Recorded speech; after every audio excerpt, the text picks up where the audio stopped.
जय हिंद दोस्तों।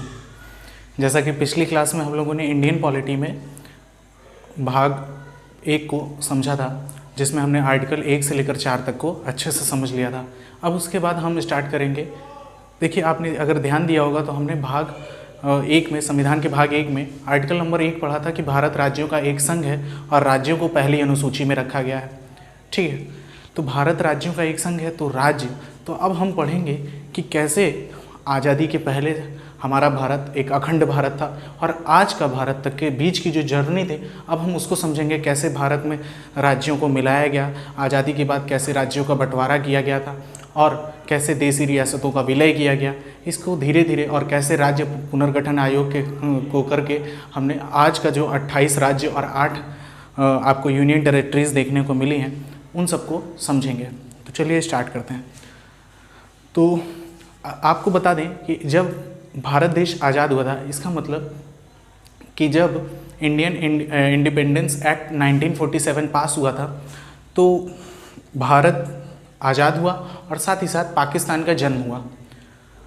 तो अब अंग्रेज़ों ने तो भारत को आज़ाद कर दिया। आपको बता दें, अंग्रेज़ों ने पूरी तरह से भारत को कब्जा नहीं किया था, बस वो कुछ जगहों पर कब्जा करके पूरे देश से वो यहाँ पर कॉलोनाइजेशन करने आए थे। भारत देश उनके लिए उपनिवेश था। ठीक है, और यहाँ से वो कच्चा माल लेते थे, सब कुछ कच्चा माल लेके यहाँ से सोना, यहाँ से कोयला, सब कुछ ले जाके अपने देश में ले जाते और वहाँ से उस चीज़ को रिफॉर्म करके फिर से बना के हमारे ही देश में बेचते। ठीक है, इसका मतलब वो हमारे देश पर कब्जा नहीं करने आए थे, बल्कि हमारे देश से जितनी भी नेचुरल रिसोर्सेज थे उनका फ़ायदा उठाने के लिए आए थे।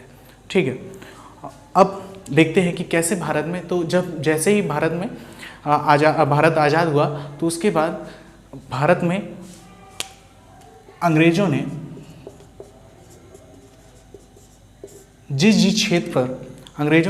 जिस क्षेत्र को कब्जा करके रखा था उसे ब्रिटिश प्रोविंस कहा गया। तो वो क्षेत्र तो अंग्रेज़ों ने कहा कि भाई ये भारत देश का है, तो उन्होंने दे दिया। ठीक है, अब लेकिन बचा देसी रियासतें। अब ये देसी रियासतें क्या थी? तो आपको बता दें, पहले से ही भारत में राजा महाराजाओं का युग रहा हुआ है।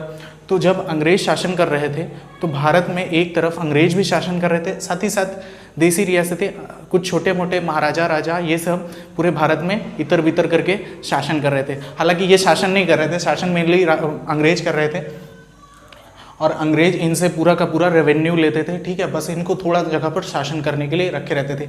यानी कि देसी रियासतें, जो भी देसी रियासतें वो हैं जो अंग्रेज़ों के गुलाम थे। ठीक है, ऐसे राजा जो अंग्रेज़ों के तलवे चाटते थे वही क्या हो गए, देसी, उन्हीं को हम क्या कहते हैं, देसी रियासतें कहते हैं। तो भारत में टोटल 552 देसी रियासतें थी। ठीक है, तो अंग्रेज़ों ने आज़ाद कर दिया, भारत को इधर उधर बिखरा हुआ छोड़ दिया। अब भारत को मिलाएं कैसे? भारत को, अखंड भारत तो हम बना नहीं सकते, तो कम से कम जितना बचा हुआ भारत है उसको मिलाए कैसे? तो भारत में बचा हुआ पार्ट तो जो अंग्रेज़ों ने दिया वो तो है ही है, लेकिन ये देसी रियासतों को इनको कैसे मिलाएं? क्योंकि ये हर देसी रियासत, कोई कह रहा था कि हम अलग देश बनाएंगे, क्योंकि अंग्रेज़ों ने इनके लिए 3 ऑप्शन छोड़े थे। ये देसी रियासतें 3 चीज़ें कर सकती थी। पहला, इनके पास ऑप्शन था कि ये पाकिस्तान में मिल जाए, दूसरा ये भारत के साथ मिल जाए, और तीसरा ये अपने आप को स्वतंत्र देश घोषित कर लें। अब भारत के पास बड़ी समस्या हो गई कि पहली बात तो इतने दिनों बाद आज़ादी मिली, उसमें भी हमें बिखरी हुई आज़ादी मिली। यानी कि अब इनमें से ज़्यादातर लोग भारत में मिलना ही चाहते थे। यानी इन 552 देसी रियासतें, आपको बता दें देसी रियासतों को प्रिंसली स्टेट बोला जाता है। ठीक है, तो कहीं कहीं बुक में ज़्यादा दिया रहता है 563, लेकिन आपको याद रखना है टोटल 552 रियासतें थी। ठीक है, और देसी रियासतों को भारत में विलय करने का कोई चांस नहीं था, क्योंकि सारी देसी रियासतों को ये स्वतंत्रता दी गई थी कि वो पाकिस्तान में मिलना चाहे तो पाकिस्तान में मिल सकते थे, भारत में मिलना चाहे तो भारत में मिल सकते थे, और अगर खुद को स्वतंत्र देश घोषित करना चाहते थे तो अलग भी रह सकते थे। ठीक है, तो भारत में देसी रियासतें जो आई, तो भारत में टोटल 552 में से 549 देसी रियासतें मिल गई। और आपको बता दें, जो आज पाकिस्तान दिख रहा है वो टोटल 13 देसी रियासतों से मिलकर बना हुआ है। जो आपको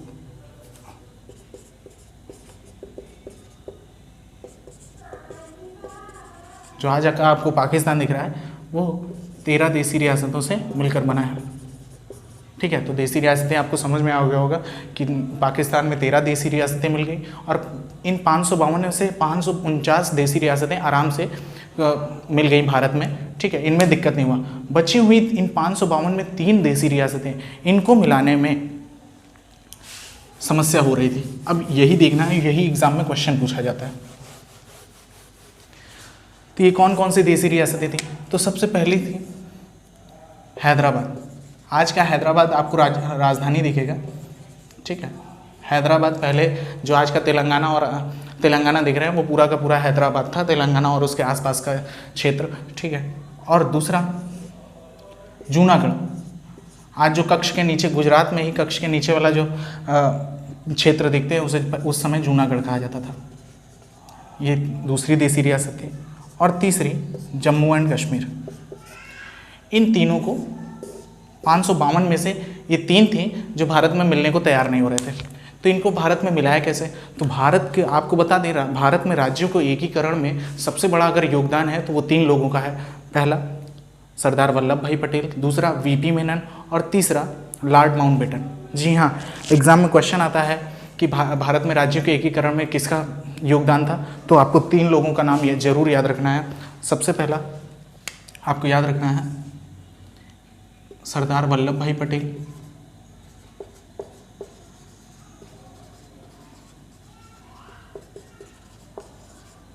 ठीक है। दूसरा नाम आपको याद रखना है वीपी मेनन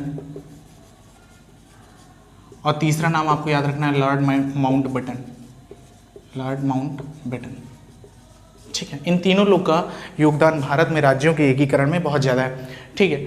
आगे अब इन तीनों में ही अब हैदराबाद को कैसे मिला है? तो हैदराबाद मिलने को तैयार ही नहीं था। ये कह रहा था, देखिए ये भारत में था, लेकिन कह रहा है, इसका कहना था कि हम अपने आप को स्वतंत्र देश घोषित करना चाहते हैं। तो इसको मिलाने के लिए इसके चारों ओर क्या किया गया, आर्मी की जो आर्मी थी उसको पुलिस की यूनिफॉर्म दे करके और पूरा इसको कब्जे में ले लिया गया।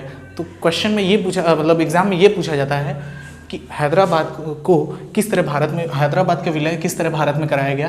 तो ऑपरेशन पोलो के तहत। इसके लिए पुलिस ने, ठीक है, ऑपरेशन पोलो पुलिस की कार्रवाई थी जिसमें ऑपरेशन पोलो, ये उन्हें मतलब ये पढ़ाने के लिए हम बता रहे हैं कि पुलिस ने किया था। एक्चुअल में वो आर्मी के लोग थे और उन्होंने इस पर पूरा गोलीबारी करके इसको अपने अंडर में ले लिया था, ठीक है। तो हैदराबाद को ऑपरेशन पोलो के तहत भारत में मिलाया गया था। जूनागढ़ में क्या हुआ, यहाँ का जो राजा था, जूनागढ़ देसी रियासत का, यहाँ का जो राजा था वो तो मुस्लिम था, लेकिन यहाँ की ज़्यादातर जनसंख्या जो थी वो हिंदू थी। तो यहाँ पर पब्लिक ओपिनियन करवाया गया। ये भी कह रहा था कि हम अलग देश अपने आप को घोषित करेंगे, ठीक है। तो वो पाकिस्तान में मिलने की कोशिश कर रहा था क्योंकि मुस्लिम राजा था, ठीक है। लेकिन यहाँ की जो पब्लिक थी वो ज़्यादातर भारत को ही अच्छा समझती थी, ठीक है। तो यहाँ पास पब्लिक ओपिनियन, सरकार ने कहा कि हम यहाँ पब्लिक ओपिनियन कराएंगे। तो पब्लिक ओपिनियन कराया गया। तो पब्लिक ओपिनियन में ज़्यादातर जनसंख्या ने ये कहा कि हम भारत में ही रहना चाहते हैं। तो इस तरह जूनागढ़ का भी विलय भारत में हो गया। तो ठीक है, तो इसे ही रेफरेंडम कहा जाता है,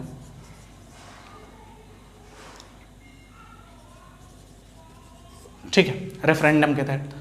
अब बचा तीसरा राज्य जम्मू कश्मीर। ये देशी रियासत, यहाँ के जो राजा थे वो राजा हरि सिंह थे, आखिरी डोगरा शासक थे राजा हरि सिंह। और इनका जो प्रधानमंत्री था उसका नाम था शेख अब्दुल्ला,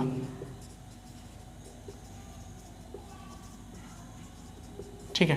तो इनसे भी कहा गया, सरदार वल्लभ भाई पटेल ने कहा कि भाई भारत में मिल जाइए, ठीक है, और जो भी सुविधाएं हैं वो मिलेंगी आपको जैसे भारत में। तो ये अपन कह रहे थे कि इनका तो अलग ही दिमाग चल रहा था हरि सिंह का, इनको कुछ पता ही नहीं था। ये कह रहे थे कि हम अलग देश अपने आप को बनाएंगे, आज़ाद रहेंगे हमेशा, ठीक है। और ये सीधे साधे थे। लेकिन इनका जो पीएम था शेख अब्दुल्ला, महाचालू इंसान, वो चाहता था कि शेख अब्दुल्ला के पास कुछ था नहीं और इसकी औलाद थी, इसकी ये चाहता था कि इनको मार कर ये अलग पहले घोषित कर ले अपना। ये भड़का रहा था कि आप अपने आप को भारत से अलग रखिए, यानी ना आप पाकिस्तान में मिलिए ना आप भारत में मिलिए, आप अलग रहिए। लेकिन इसका पूरा प्लान यही था कि ये जब भारत नहीं मिलाएगा अपने आप में तो ये पाकिस्तान से हमला करवा देता है, ठीक है, जम्मू कश्मीर में। तब हरि सिंह को दिक्कत होती है, यानी 1947 में ये जब भारत आज़ाद होता है तो उस समय ये नहीं मिला। तो जब जम्मू कश्मीर को मिलाने की बात आई तो जम्मू कश्मीर अपने आप को मिलाने के लिए तैयार ही नहीं था। वो कह रहा था ना हम भारत में मिलेंगे ना हम पाकिस्तान में मिलेंगे, हम अपने आप को आज़ाद घोषित करेंगे। तो ये तो मिला नहीं। अब भारत में कुछ समय बीता और पाकिस्तान वालों ने अपना रंग दिखाना शुरू किया। इसने पाकिस्तान वालों को बुलाया और हमला करवा दिया भारत में क्या मतलब कि जम्मू कश्मीर में, और जम्मू कश्मीर में हमला करवाया। तो ये अब डर के मारे भागने लगे कि भैया अब तो हम जिंदा ही नहीं बचेंगे, ये हम लोग को मारेंगे। तो ये मदद मांगने आए भारत से। भारत में नेहरू जी थे, ठीक है। तो नेहरू जी से इन्होंने मदद मांगा, कहा कि हमें बचा लीजिए, हमें सेना भेजिए। तो पंडित जवाहरलाल नेहरू कहने लगे ठीक है भाई, हरि सिंह के लिए सेना भेजी जाए, इनको बचाया जाए, ठीक है। तो वल्लभ भाई पटेल ने तुरंत मना कर दिया, कहा इनको काहे लिए भेजेंगे, जब ये भारत में मिलना ही नहीं चाहते हैं तो इनके पास सेना भेज के इनको बचाने की क्या ज़रूरत है। तो वल्लभ भाई पटेल ने कहा पहले ये बॉन्ड साइन करें कि ये भारत में मिलेंगे, भारत का एक हिस्सा रहेंगे, तो ही हम इनको सैन्य कार्रवाई करेंगे और इनको बचाएंगे, ठीक है। तो हरि सिंह ने कहा कि ठीक है, हम कुछ विशेष उपबंध लेंगे, यानी हम जम्मू कश्मीर राज्य के लिए कुछ विशेष मतलब स्पेशल प्रोविज़न लिए जाएंगे और उसके तहत हम भारत में मिल जाएंगे, ठीक है। तो अब ये हुआ कि उस समय तो इतना ध्यान नहीं दिया गया कि भाई भारत को पहले एक करना था, अखंड भारत तो बन नहीं सकता, कम से कम जम्मू कश्मीर तो नहीं जाता है। तो इसलिए इस शर्त को मान लिया गया और जम्मू कश्मीर राज्य भारत में 26 अक्टूबर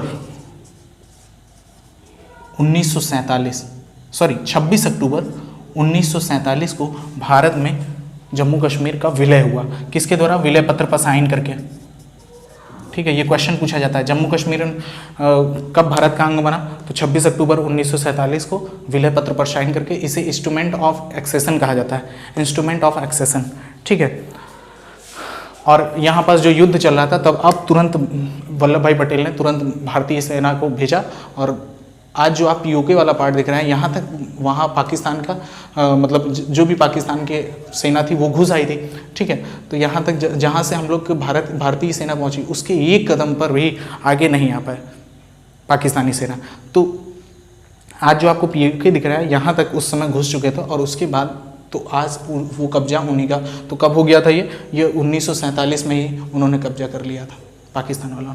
और इसका मेन कारण कौन था? हरि सिंह। अगर ये इतने सीधे ना होते और समझे होते कि शेख अब्दुल्ला की चाल क्या है, शेख अब्दुल्ला ने ही बुलाया था, ताकि ये सोच रहे थे कि इसको मार के हम खुद ही यहाँ के क्या बन जाएंगे, नवाब बन जाएंगे, यानी कि राजा बन जाएंगे और जम्मू कश्मीर पर राज करेंगे, ठीक है। चलिए, उम्मीद है आपको समझ में आया होगा। तो तीनों राज्य आप याद रखिएगा क्योंकि ये इंपॉर्टेंट है। क्योंकि भारत में टोटल 552 देसी रियासतें थी, तो जिसमें से 549 तो मिल गई थी, 3 नहीं मिलना चाहिए। तो वो कौन कौन से थे? तो हैदराबाद, जूनागढ़ और जम्मू कश्मीर। हैदराबाद को ऑपरेशन पोलो के तहत भारत में मिलाया गया, ठीक है। जूनागढ़ को जनमत संग्रह या रेफरेंडम के द्वारा भारत में मिलाया गया। और जम्मू कश्मीर को विलय पत्र या इंस्ट्रूमेंट ऑफ एक्सेशन के तहत 26 अक्टूबर 1947 को भारत का अंग बना लिया गया, ठीक है। अब आगे देखते हैं, अब आगे समझते हैं कि जब भारत का संविधान लागू हुआ, यानी 26 जनवरी 1950, तब समस्या आई। हमने भारत को तो मिला लिया और भारत को बना लिया, 552 देशी रियासतों को मिला करके भारत को जोड़ लिया, ठीक है। लेकिन जैसे ही 26 नवंबर 1950 को हमारा संविधान लागू हुआ, तो उस समय भारत में राज्यों को 4 कैटेगरी में डिवाइड किया गया, ठीक है। राज्यों को कितनी कैटेगरी में? तो 4 कैटेगरी में डिवाइड कर दिया गया। अब वो 4 कैटेगरी कौन कौन सी थी? तो वो 4 कैटेगरी थी, category A, category B, category C और कैटेगरी डी। अब ये कैसे कैटेगरी? कैटेगरी ए में उन राज्यों को रखा गया जिन पर ब्रिटिश का शासन था, इसीलिए इन कैटेगरी ए के राज्यों को ब्रिटिश प्रोविंस कहा गया, ठीक है। कैटेगरी बी में उन राज्यों को रखा गया जो भारत में देसी रियासतें थी, यानी प्रिंसली स्टेट को रखा गया।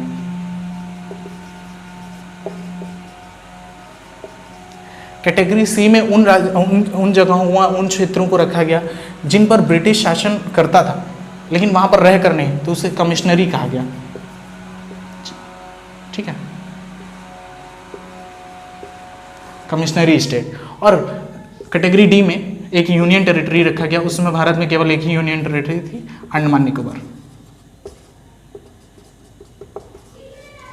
तो आपको समझ में आया गया होगा कि 26 नवंबर 1950 को जब हमारा संविधान लागू हुआ तो उस समय भारत, आप जिस हिसाब से आज दिख रहे हैं भारत का राज्यों का डिवाइडेशन, उस तरह नहीं था। भारत में राज्यों को 4 कैटेगरी में बांटा गया था। और आपको बता दें, इन कैटेगरी में ब्रिटिश प्रोविंस में 9 राज्य आते थे, प्रिंसली स्टेट में भी 9 राज्य आते थे, कमिश्नरी स्टेट में 10 राज्य आते थे, और अंडमान निकोबार तो एक ही था। ठीक है, ऐसे करके भारत में राज्यों का डिवाइडेशन हुआ था। अब इसमें ब्रिटिश प्रोविंस में वेस्ट बंगाल को रखा गया था, मुंबई को रखा गया था, मद्रास को रखा गया था, पंजाब को रखा गया था, बिहार को रखा गया था, ऐसे करके 9 रखे गए। इसी तरह इसमें त्रावणकोर को रखा गया था, जो भी देसी रियासतें थी। ठीक है, राजस्थान में रखा गया था, राजस्थान के कई क्षेत्रों को रखा गया था। ठीक है, और आपको बता दें मध्य प्रदेश का हिस्सा रखा गया था इसमें।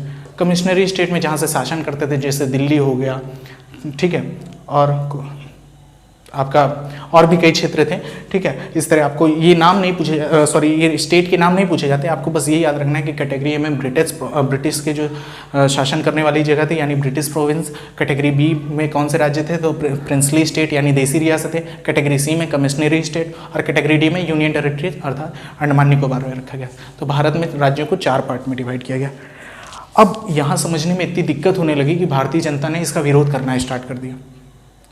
भारतीय जनता ने इसका बखूबी विरोध करना स्टार्ट कर दिया कि भैया बोले हम कहाँ रहते हैं। जैसे आज हम बोलते हैं हम कहाँ रहते हैं, तो हम उत्तर प्रदेश में एक ज़िला है इलाहाबाद, वहाँ रहते हैं। ठीक है, ऐसे आसानी हो गया आदमी को जानने। अब वो बोला हम कैटेगरी ए में रहते हैं। किसी ने पूछा कि तुम कहाँ रहते हो भारत में, उस समय के हिसाब से 1950 के बाद, तो वो बताएगा कि हम कैटेगरी ए में रहते हैं। अब लीजिए भैया, कैटेगरी ए में 9 राज्य हैं, तो कैटेगरी ए में 9 राज्य में कहाँ रहते हो भैया, तो बिहार हो गया, या मद्रास हो गया, या बम्बई हो गया। उस समय का बम्बई आज का आधा महाराष्ट्र समझिए। बम्बई आज जैसे एक छोटा सा एक सिटी है, ठीक है, एक कैपिटल है, वो वैसा नहीं था। वो पूरा का पूरा आज जो महाराष्ट्र आप आधा देख रहे हैं, वो आधा महाराष्ट्र था। ठीक है, तो बड़ा दिक्कत होता था। जनता ने इसका विरोध किया कि भैया अब जहाँ जैसे लोग भाषा बोलते हैं उसके आधार पर आप राज्यों का गठन करिए। तब समस्या स्टार्ट हो गई। अब समस्या स्टार्ट हो गई तो उसका निवारण भी करना था।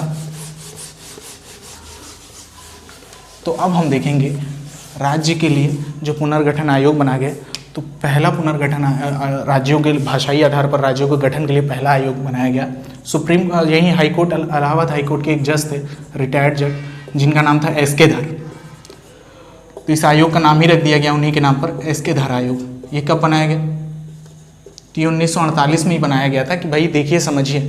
ठीक है, आपको बता दें इसका कोई मतलब नहीं है बनता है, ये हम बात तो 1950 के बाद की कर रहे हैं, लेकिन राज्यों का गठन की संबंधी दिक्कतें पहले ही आने लगी थी भारत में। तो इसके धर आयोग बनाया गया था कि भैया आप रिसर्च करिए, देखिए, एनालिसिस करिए और पता करिए। इसके धर का फुल फॉर्म होगा श्याम कृष्ण धर आयोग। ठीक है, इसके धर आयोग, ये इलाहाबाद हाईकोर्ट के रिटायर्ड जज थे। ठीक है, तो इन्होंने अपनी रिपोर्ट 1948 में, दिसंबर 1948 में इन्होंने अपनी रिपोर्ट दी और कहा कि भैया भारत का जो भारत के राज्य होंगे, भाषा के आधार पर राज्यों को मत बनाइए। राज्य गठन नहीं होना चाहिए, बल्कि प्रशासनिक सुधार के आधार पर राज्य का गठन होना चाहिए। अब जनता देख रही थी, जनता की मांग की तो थी कि भाषा के आधार पर राज्य हो, लेकिन इन्होंने कहा है प्रशासनिक सुधार के आधार पर राज्य का गठन हो। तो इनकी सुनी नहीं गई। अब चूंकि जनता ही सर्वोपरि है भारत में, इसलिए ये इनकी रिपोर्ट का कोई मान्य नहीं रखा गया। ठीक है, तो इसके धर आयोग में क्या बताया गया, तो इसके धर आयोग में 1948 में इन्होंने अपनी रिपोर्ट दी थी, दिसंबर 1948 में, और उसमें बताया था कि भाषा के आधार पर राज्य का गठन ठीक नहीं है, प्रशासनिक सुधारों के आधार पर राज्य का गठन करना सही होगा।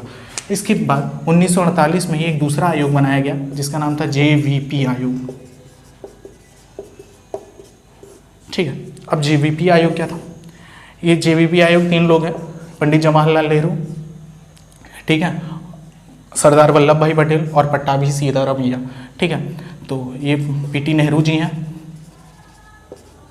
इसके बाद वल्लभ भाई पटेल हैं,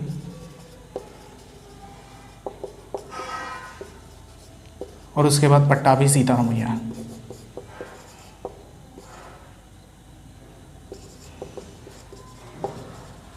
ये 3 लोग का मिला हुआ आयोग था, 3 सदस्यों का आयोग था। इसने भी अपनी रिपोर्ट में यही कहा कि भाषा के आधार पर राज्यों का गठन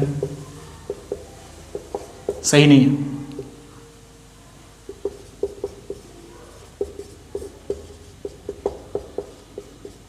तो इनकी भी रिपोर्ट सेम थी। अब भैया इस आयोग ने अपनी रिपोर्ट 1949 में दी। अब कोई डिसीजन नहीं निकल रहा है, समस्याएं वैसे ही चलती आ रही हैं। और आपको बता दें, अब इसी के बाद भारत का संविधान भी लागू हो जाता है। ठीक है, गर्मी बहुत है। तो 2 आयोग हमने पढ़ लिया और दोनों से कोई निष्कर्ष नहीं निकला। फिर अब बड़ी समस्या होने लगी और इसी बीच सन 1952 को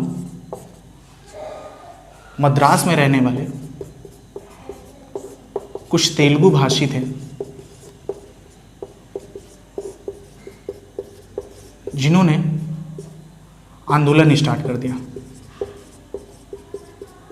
ठीक है, कि हमें भाई एक तेलुगु राज्य चाहिए, तेलुगु भाषा का राज्य चाहिए, हम मद्रास के साथ मिलकर नहीं रहते। जैसे आज आप जो मद्रास देख रहे हैं वो मद्रास चेन्नई को कहा जाता है, पहले मद्रास पूरा आंध्र प्रदेश और क्या बोलते हैं तमिलनाडु को मिलाकर बनता था। ठीक है, अब देखिए तेलुगु भाषी राज्य की मांग की और इस आंदोलन का जो नेतृत्व करता था वो कांग्रेस कार्यकर्ता था एक। ठीक है, अब उस कांग्रेस कार्यकर्ता का नाम था क्या था, तो पोट्टी श्री रामलू था। क्या नाम था, पोट्टी श्री रामलू। ठीक है, तो ये कांग्रेस कार्यकर्ता था, इस आंदोलन का नेतृत्व यही कर रहा था पोट्टी श्री रामलू। और इसने हड़ताल कर दी, कैसे, भूख हड़ताल कर दी। कहा कि भैया हमें राज्य चाहिए, नहीं तो हम जान दे देंगे। और जो होना नहीं था वही हो गया। 56 दिन के भूख हड़ताल के बाद इसकी मृत्यु हो गई और 15 दिसंबर 1952 को इसकी मृत्यु हो गई। ठीक है, अब जब पोट्टी श्री रामलू की मृत्यु हो गई तब ये आंदोलन और भयंकर हो गया, उग्र हो गया बिल्कुल। तब समस्या हो गई और आनन फानन में नेहरू जी को तुरंत ही भारत में तेलुगु भाषियों के लिए एक राज्य का निर्माण करना पड़ा। और इसके 1 साल बाद ही 1 अक्टूबर 1953 को भारत में भाषाई आधार पर बनने वाला प्रथम राज्य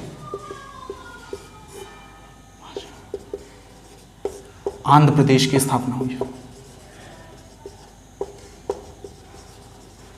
तो परीक्षा में सीधे आपसे खड़े क्वेश्चन पूछेगा कि भारत का प्रथम भाषाई आधार पर गठित होने वाला राज्य आंध्र प्रदेश है, कब हुआ, तो 1 अक्टूबर 1953 को हुआ। ठीक है, इसके बाद आप समझते हैं। अब इसके बाद अब इस जैसे ही आंध्र प्रदेश का गठन हो गया, भारत में और भी राज्य उठने लगे कि हमारा भी गठन करिए। महाराष्ट्र से गुजरात के लोग बोलने लगे कि हम गुजराती बोलते हैं, हमारे लिए गुजरात का राज्य बनाइए। ठीक है, और जो आपके महाराष्ट्र में मराठी रहते थे वो मराठी लोग कहने लगे कि हमारे लिए अलग राज्य बनाइए, महाराष्ट्र। समस्या बढ़ने लगी, तो इसके लिए एक कमेटी का फिर से स्थापना कर दी गई और 1953 में एक राज्य पुनर्गठन आयोग बनाया गया जिसका नाम रखा गया फजल अली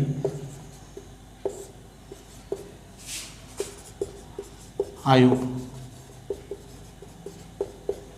ये कौन थे, ये सुप्रीम कोर्ट के जज थे, सर सईद अहमद फजल अली इनका पूरा नाम था। सुप्रीम कोर्ट के ये जज थे। तो इनसे कहा गया कि ये भाई बताएं कि भारत में राज्यों को हम कैसे बांटें, कैसे उसका गठन करें। तो इन्होंने बताया, इन्होंने अपनी रिपोर्ट कब दी, तो ये 3 सदस्यीय थी। इसका गठन कब हुआ, देखिए क्वेश्चन पूछा जाता है इसी समिति से। तो फजल अली आयोग कब बना, तो फजल अली आयोग 1953 में बना। कितने सदस्य थे, तो 3 सदस्य थे।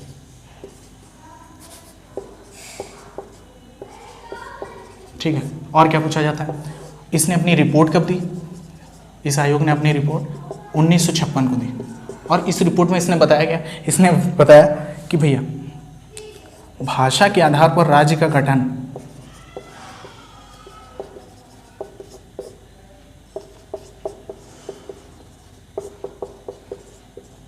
कहा कि भाषा के आधार पर राज्य का गठन तो ठीक है, लेकिन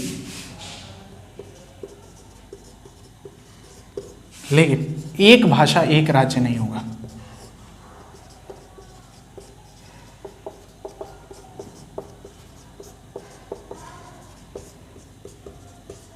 ठीक है, तो फजल अली आयोग ने अपनी रिपोर्ट में क्या बताया, तो फजल अली आयोग ने राज्य के पुनर्गठन आयोग में ये बताया कि भाषा के आधार पर राज्य तो सही है, लेकिन एक भाषा एक राज्य नहीं होगा। कि जो तमिलनाडु में रहता है वो तमिल ही बोलता है, तो अब वो आपका महाराष्ट्र में नहीं जा सकता है। ठीक है, जो मराठी बोलता है वो यूपी में हिंदी बोलने के लिए नहीं, मतलब हिंदी बोलने वालों के साथ नहीं, या यूपी में नहीं रह सकता। तो भारत में ये डिवाइडेशन नहीं होगा, क्योंकि अभी अभी तो हम अंग्रेजों से इसीलिए आज़ाद हुए हैं कि मिल कर रहे हैं, अब फिर अलग हो जाएंगे। तो ऐसा ना होने के कारण ये सबसे अच्छा है। इन तीनों में आपने जो पढ़ा, पहला पढ़ा आपने एस.के. धर आयोग, दूसरा पढ़ा जे.बी.पी. आयोग और तीसरा पढ़ा फजल अली आयोग। ठीक है, तो फजल अली आयोग में बताया गया कि भाषा के आधार, मतलब एक राज्य एक भाषा नहीं होगा, बल्कि राज्यों का गठन भाषा के आधार पर ही होगा। अब इस रिपोर्ट को कैसे मान लें, तो इसी रिपोर्ट के आने के बाद संविधान में 7वां संविधान संशोधन किया गया, 7th कॉन्स्टिट्यूशनल अमेंडमेंट एक्ट आया। कब आया, तो 1956 में आया। और इसमें क्या किया गया, भारत में कुल 14 नए राज्यों का निर्माण किया गया, 14 राज्य और 6 केंद्र शासित प्रदेश।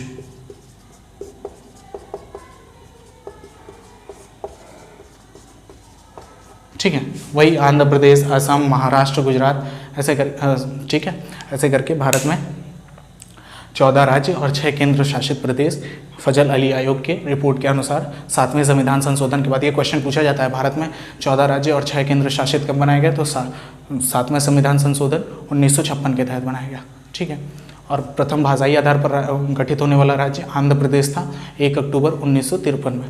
ठीक है, उम्मीद है आपको राज्यों का पुनर्गठन आयोग या स्टेट रीऑर्गेनाइजेशन कमीशन आपको समझ में आया होगा अच्छे से। आज के लिए इतना ही, मिलेंगे अगले वीडियो में। जय हिंद।